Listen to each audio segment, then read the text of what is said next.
Hello students, welcome to our mathematics class.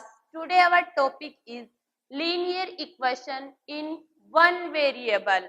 Yes students, एक चर वाले रैखिक समीकरण। इससे संबंधित कुछ प्रॉब्लम्स हमने कल देखी थी और शेष जो बची हुई अपनी एक्सरसाइज की प्रॉब्लम है वो अभी आपके सामने एक्सप्लेन करेंगे। यस स्टूडेंट्स, जो फर्स्ट आपका क्वेश्चन है वो ये है कि मेरे पास 300 रुपए मूल्य के, यानी टोटल अमाउंट कितना है 300 रुपीज। मेरे पास 300 रुपए मूल्य के 1 रुपए, 2 रुपए व 5 रुपए के सिक्के हैं। ठीक है, सिक्के कितने कितने के हैं? ₹1, ₹2 और ₹5 के सिक्के हैं। 2 रुपए वाले सिक्कों की संख्या, देखिए स्टूडेंट्स, 2 रुपए वाले सिक्कों की संख्या 5 रुपए वाले सिक्कों की संख्या से 3 गुनी है। यानी जो 2 रुपए के सिक्के हैं वो 5 रुपए के जो सिक्के हैं उनसे कितनी गुनी संख्या में है? 3 गुनी संख्या में है। और सिक्कों की जो कुल संख्या है वो 160 है। तो मेरे पास प्रत्येक प्रकार के कितने सिक्के हैं, यानी आपको अलग अलग फाइंड आउट करना है कि 1 रुपए, 2 रुपए और 3 रुपए के सिक्के कितने हैं। यस स्टूडेंट्स, देखिए आपको गिवन है कि 5 रुपए के जो सिक्के हैं उनकी संख्या से 2 रुपए के सिक्कों की संख्या कितनी गुनी है? 3 गुनी है। यानी 2 रुपए के सिक्कों की संख्या 5 रुपए के सिक्कों की संख्या से 3 गुनी है। तो यहां हम मान लेते हैं कि 5 रुपए के सिक्कों की संख्या है x, माना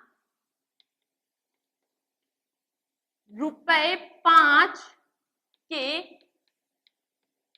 सिक्कों की संख्या बराबर x। कितनी संख्या है स्टूडेंट्स? x की। 5 रुपए के सिक्कों की संख्या आपके पास कितनी है? x। ठीक है, अब 2 रुपए के सिक्कों की संख्या 5 से कितना गुना है? 3 गुना। इसलिए ₹2 के सिक्कों की संख्या बराबर 3x। क्यों? क्योंकि x से कितने गुना है? 3 गुना है। 5 वाले से 3 गुना ज्यादा है। चूंकि कुल सिक्के कितने हैं? कुल सिक्के कितने दे रखे हैं बेटा आपको? कुल सिक्कों की संख्या 160 दे रखी है। ठीक है, अब बचे हुए देखो x हो गए आपके पास 5 रुपए के सिक्के और 3x हो गए कितने रुपए के? 2 रुपए के सिक्के। जो अब बचे हुए सिक्के हैं वो कितने रुपए के होंगे? 1 रुपए के। तो कुल में से 2 रुपए और 5 रुपए को जोड़ के अपन घटा देंगे तो क्या 1 रुपए के सिक्के आ जाएंगे? यस स्टूडेंट्स, 1 रुपए के सिक्कों की संख्या हो जाएगी। इसलिए ₹1 के सिक्कों की संख्या बराबर 160 कुल हैं, उसमें से कौन कौन घटा देंगे? किसको किसको घटा देंगे? x को और 3x को, दोनों को जोड़कर। तो x प्लस 3x, तो ये हो गई 160 माइनस 4x। ठीक है, कितनी हो गई बेटा? 160 माइनस 4x। अब देखिए प्रश्नानुसार बोल रखा है कि इन तीनों प्रकार के सिक्कों का जो कुल मूल्य है वो कितना हो रहा है? 300 रुपए। एक क्वेश्चन अपन ने कल देखा था बैंक के खजांची वाला, उसमें भी यही था कि अलग अलग प्रकार के नोट दे रखे हैं, कुल मूल्य उनका 4 लाख रुपए था। तो हमने क्या किया था? नोटों की संख्या को नोटों की वैल्यू से गुणा किया था। क्या किया था?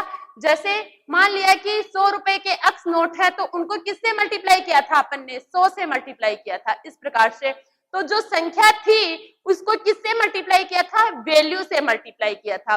ठीक है स्टूडेंट्स, उसी प्रकार आज भी हम क्या करेंगे? जो संख्या है सिक्कों की उनको उसकी वैल्यू से मल्टीप्लाई करेंगे। तो टोटल मल्टीप्लाई करके सबको जब ऐड करेंगे तो कितना आएगा, 300 आएगा। फिर से देखिए, जैसे 5 रुपए के सिक्के कितने हैं, x है, कितने हैं, x है, तो 5 रुपए के जो सिक्के हैं उनसे टोटल अमाउंट कितना बनेगा, टोटल धन कितना बनेगा, तो वो बनेगा बेटा कि 5 रुपए के सिक्कों की संख्या को 5 की वैल्यू से गुणा करना है।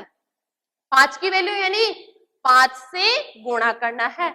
उसी प्रकार 2 रुपए के सिक्कों से टोटल अमाउंट कितना बनेगा, तो 2 रुपए के सिक्कों की जो संख्या हमने फाइंड आउट की है उसको वैल्यू 2 से गुणा करना है। उसी प्रकार 1 रुपए से कितना अमाउंट बन रहा है, तो जो 1 रुपए के सिक्कों की संख्या है उसको अमाउंट से गुणा करना है और फिर तीनों को जोड़ देंगे तो किसके बराबर आ जाएगा, 300 के बराबर आ जाएगा। देखिए बेटा, अकॉर्डिंग टू द क्वेश्चन 1 रुपए के सिक्कों की संख्या कितनी है, 160 माइनस 4x, उसको गुणा कर दें वैल्यू से, यानी वैल्यू कितनी है 1, प्लस 2 रुपए के सिक्कों की संख्या कितनी है 3x, उसको गुणा कर दे किससे, वैल्यू से, यानी 2 से। 5 रुपए के सिक्कों की संख्या कितनी है बेटा x, उसको गुणा कर दे वैल्यू से, यानी 5 से, तो कितना आ जाएगा आपके पास 300। कितना आ जाएगा बच्चों, 300। तो अब इसको करो गुणा, 1 को 60 से गुणा किया 160 माइनस 1 को 4x से गुणा किया 4x प्लस 2 को 3 से गुणा किया 3 दूनी 6x प्लस 5 को x से गुणा किया 5x बराबर 300। देखो संख्या की तरफ संख्या भेज दे, यानी अचर को एक तरफ रख ले, चर को एक तरफ कर दे। तो ये सारे चर हैं, चर को आपस में जोड़ दिया, अचर को इधर भेज दिया। माइनस के 4 प्लस के 6 प्लस के 5, तो प्लस के 6 और प्लस के 5 कितने हो गए, प्लस के 11।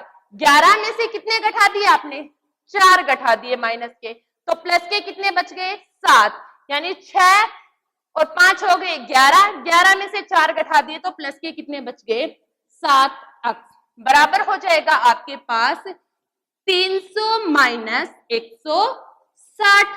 300 में से 160 को घटाया 140 आ गया, तो 7x बराबर आ गया 140। देन x बराबर आ गया आपके पास 140 बट्टा 7 यानी 20। कितना आ गया 20। तो 5 रुपए के सिक्के कितने हो गए, रुपए 5 के सिक्के बराबर x बराबर 20। कितने हो गए 20, क्योंकि x का मान कितना है बेटा 20। रुपए 2 के सिक्के, रुपए 2 के सिक्के ये हो गए बेटा आपके पास 3x, यानी 3 गुणा 20 बराबर 60। फिर से देखो 3x है 3x, 2 के सिक्के कितने हैं 3x, यानी 3 गुणा 20, x का वैल्यू है 20, यानी कितने हो गए 60। कितने हो गए 60। रुपए 1 के सिक्के देखिए बेटा कितने थे 160 माइनस 4x, 160 माइनस 4x, तो देखिए कितने हो गए 160 माइनस 4 गुणा x का वैल्यू कितना है, x का वैल्यू है 20, यानी 160 माइनस 4 गुणा 20, 20 जो के 80। कितना हो गया 80, तो ये आ गया कितना बेटा 80, यानी कितने हो गए 80। कितने हो गए 80।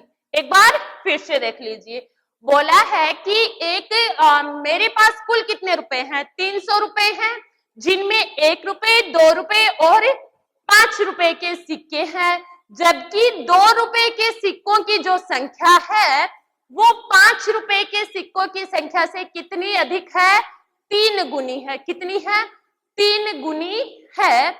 तो टोटल संख्या है वो है 160। तो सिक्कों की अलग अलग संख्या ज्ञात कीजिए कि 1 रुपए के कितने सिक्के हैं, 2 रुपए के कितने सिक्के हैं और 5 रुपए के कितने सिक्के हैं। तो हमने माना कि 5 रुपए के सिक्कों की संख्या x है, तो 2 रुपए के कितने हो जाएंगे 3 गुना, तो 3x, और टोटल सिक्के हैं 160, 160 में 5 और 2 के घटा दो, मतलब 4x को घटा देंगे, ठीक है। और कुल जो संख्या है वो कितनी है, कुल अमाउंट है आपके पास कितना 300, और अमाउंट को आप जैसे ही संख्या को उसकी वैल्यू से मल्टीप्लाई करोगे तो वो अमाउंट के बराबर आ जाएगा।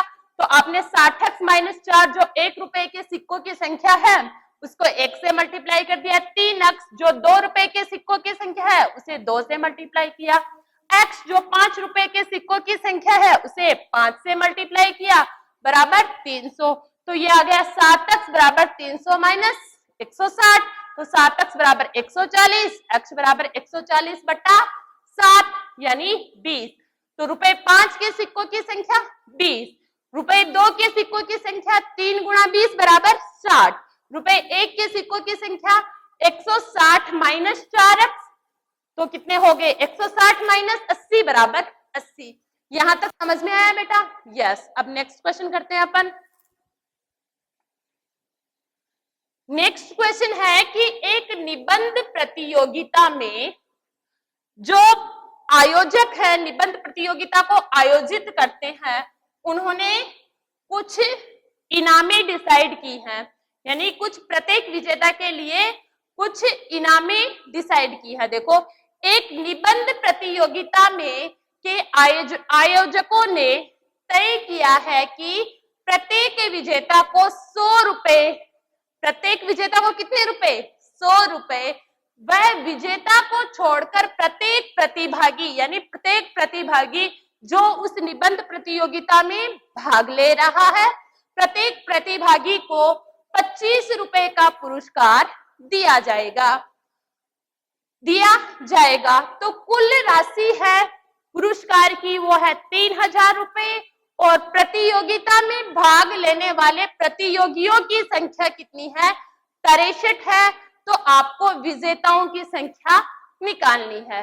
फिर से देखिए बेटा, एक निबंध प्रतियोगिता आयोजित की जा रही है, जिसको आयोजित कर रहे हैं, मतलब जो आयोजक है उन्होंने ये डिसाइड किया है कि जो भी जीतेगा उसको कितना रुपए मिलेगा 100 रुपए मिलेगा, और जीतने वालों के अलावा जो बचे हुए हैं, जिन्होंने प्रतियोगिता में भाग लिया लेकिन जीते नहीं हैं, उनको प्रत्येक को 25-25 रुपए मिलेंगे, ठीक है।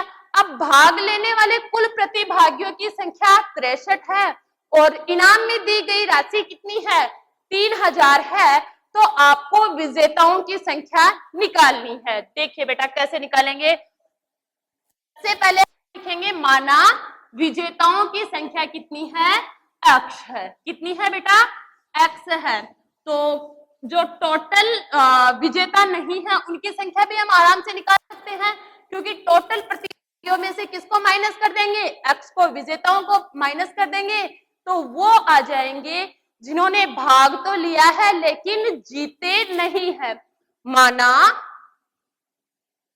माना विजेताओं की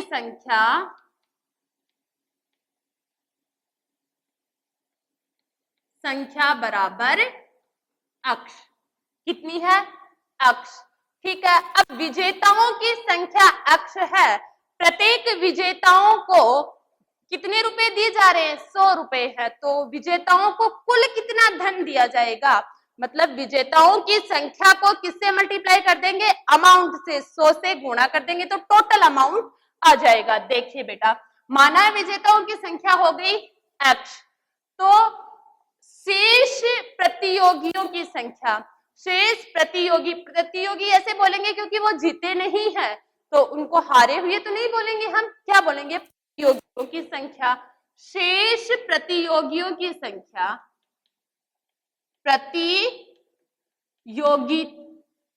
की संख्या।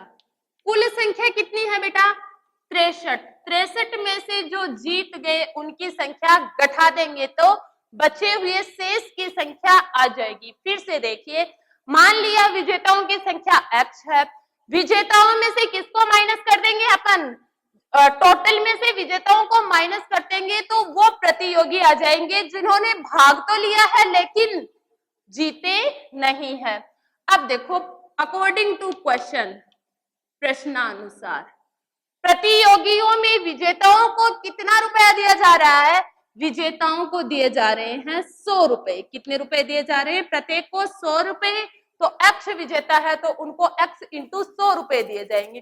5 है तो 500 दिए जाएंगे, इस प्रकार से। ठीक है, एग्जाम्पल के लिए लिया है मैंने कि 5 है तो 500 दिए जाएंगे, क्योंकि x है तो x गुणा 100 दिए जाएंगे। जैसे 10 है तो 10 गुणा 100 मतलब 1000 दिए जाएंगे। बचे हुए को कितना रुपया दिया जा रहा है? प्रत्येक को 25, और बचे हुए कितने हैं? 63 माइनस x, और कुल मूल्य कितना है? इनाम कितने रुपए की दिए जा रहे हैं? अमाउंट है टोटल, वो है 3000। अब इसको अपन अंदर मल्टीप्लाई करेंगे। x को 100 से मल्टीप्लाई किया, 100x प्लस 25 को 63 से गुणा करोगे तो आएगा आपके पास 1575। कितना? 25 को 63 से गुणा करोगे तो आएगा 1575, माइनस 25 को x से गुणा करोगे तो आएगा 25x बराबर 3000।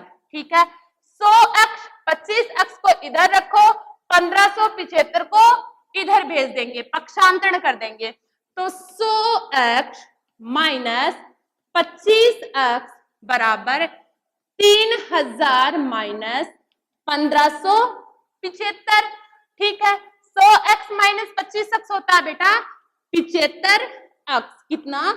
75x बराबर 3000 में से 1575 घटाओगे तो आ जाएगा आपके पास 1425। कितना आ गया? 1425। तो x का मान निकालो बेटा। 1425 है आपके पास ऊपर, पक्षांतरण करोगे तो ये आ जाएगा नीचे। में 3 का भाग, इसमें भी जाएगा, इसमें भी जाएगा। इसमें 3 का भाग दिया तो गया 25 बार। कितना? 25 बार। 1475 में 3 का भाग गया तो गया 475 बार। कितनी बार? 475 बार। फिर 25 में भाग 5 का गया 5 बार। ठीक है, 475 में 5 का भाग गया 95 बार। ठीक है, और 95 में आपको देना है 5 का भाग, तो कितनी बार गया? 19 बार। इसका मतलब हो गया जो आपके पास विजेता हैं उनकी संख्या कितनी हो गई? x। एक बार फिर से देख लीजिए बेटा, क्वेश्चन में आपको बोला गया है कि एक निबंध प्रतियोगिता में कुल अमाउंट है जो आपको प्राइज के रूप में दिया जा रहा है वो कितना है? 3000। ठीक है, और जो भाग लेने वाले प्रतियोगी हैं उनकी संख्या कितनी है? 63। कितनी है बेटा? 63। और ये डिसाइड किया गया है कि जो विजेता है उसको 100 रुपीज का इनाम दिया जाएगा, और जो शेष बचे हुए लोग हैं उनको 25-25 रुपए का इनाम दिया जाएगा। तो आपको फाइंड आउट ये करना है कि विजेताओं की संख्या कितनी है। माना कि विजेताओं की संख्या x है, टोटल संख्या आपको दे रखी है 63, तो बचे हुए लोगों की संख्या कितनी हो गई? 63 माइनस x। ये वे लोग हैं जिन्होंने प्रतियोगिता में भाग तो लिया है पर जीते नहीं है। अब अकॉर्डिंग टू द क्वेश्चन क्या बोल रखा है कि विजेताओं को 100 रुपए का प्राइज दिया जा रहा है, और साथ ही साथ में जो अन्य प्रतिभागी हैं उनको 25-25 रुपए का इनाम दिया जा रहा है। तो टोटल अमाउंट कितना हो रहा है आपके पास? 3000। तो 100 को x से मल्टीप्लाई किया 100x, 25 को 63 से मल्टीप्लाई किया 15, 25 को x से मल्टीप्लाई किया 25x। 25 इधर 100 में से माइनस होगा आपके 75x, और 3000 में से 1575 जाएगा, बच जाएगा आपके पास 1425। 1425 में आप 75 का भाग लगाओगे तो आपके पास आ जाएगा 19। इसका मतलब है कि जो प्रतियोगी हैं, टोटल विजेता प्रतियोगी हैं, उनकी संख्या कितनी है? 25। तो आप लिख सकते हैं विजेताओं की संख्या बराबर 19। कितनी आई थी? 19। विजेताओं की संख्या कितनी आई थी बेटा? 19। तो टोटल जो विजेता हैं इस प्रतियोगिता में उनकी संख्या कितनी है? 19। ओके बेटा, यहां तक समझ में आया? Thank you and all the best.